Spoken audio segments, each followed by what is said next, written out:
ID सिधै बिग्रिएको बिग्रिरह्यो।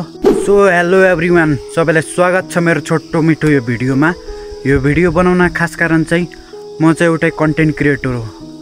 म चाहिँ अब फेसबुक, टिकटक लगायत युट्युब, इन्स्टाग्राम सबैमा भिडियो हाल्ने गर्छु हैन।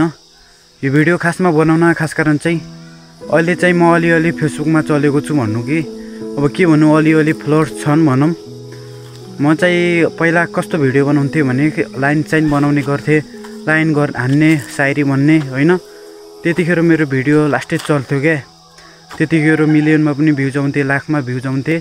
त्यतिखेर चाहिँ भिडियो चल्ने गर्थ्यो। अनि त्यो भिडियो मलाई चाहिँ अलि यस्तो लाग्यो कि अब कति अब मुखले मात्र भन्ने के, अब आफ्नो अनुहार पनि देखाउनु पर्यो भनेर मैले ट्याक्कै बाटेर आफ्नो अनुहारदेखि बनाउन थालेँ। त्यो पछि भिडियो चलेन, आइडी सिधै बिग्रिएको बिग्रिरह्यो। त्यसपछि अब कमेडी भिडियो बनाऊँ भन्ने जस्तो लाग्यो। अनि म चाहिँ कमेडी भिडियोमा लागेँ। कमेडी भिडियो बनाउँदाखेरि पनि खास चाहिँ केही रेस्पोन्स मिलेन, सपोर्ट मिलेन कसैको हैन। अलिअलि भ्युज आउने गर्थे। अनि साथी पनि गइहाल्यो जो मसँग बनाउँथे कमेडी भिडियो हैन, देख्नु सक्नुभएको होला।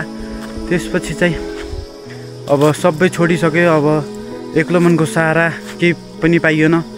त्यसपछि मैले चाहिँ यस्तो सोचेँ कि धेरै भिडियो हेरेँ अनि मिनी ब्लगमा लागेँ क्या। मिनी ब्लगमा अलिकति धेरैले सपोर्ट गर्छन् भन्ने सोचेको हो, तर यहाँ पनि धेरै गरेको छु नि सपोर्ट। तपाईँहरूले गर्दै गर्नु होला हैन। आइडी बिग्रिन्छ।